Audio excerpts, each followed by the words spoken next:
दोस्तों खेसारी भैया बहुत ही बड़ा गाना लेके आने वाला है, लेकिन कब आने वाला है और किस YouTube चैनल से आने वाला है सब कुछ बताएंगे, तो आप लोग वीडियो में लास्ट तक बने रहिएगा।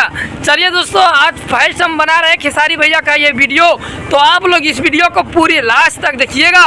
जो कि खेसारी भैया ट्रेंडिंग स्टार जिसको बोला था भोजपुरी इंडस्ट्री में, तो गर्दा मचाने वाला गाना आ रहा है दोस्तों फिर से।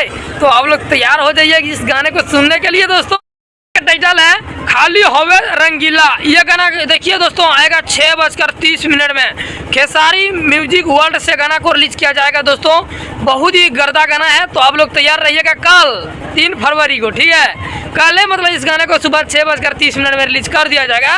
तो आप लोग एकदम प्यार दुलार दीजिएगा दबा के, और बहुत ही एकदम ज़्यादा एकदम ट्रेंड करना है गाना। तुरंत 2 घंटा के अंदर में ट्रेंडिंग पे चलाना है, तो चलाना है एकदम 1 नंबर सेक्शन में। तो चलिए दोस्तों, वीडियो अच्छा लगा तो लाइक चैनल को सब्सक्राइब जरूर कर लीजिए।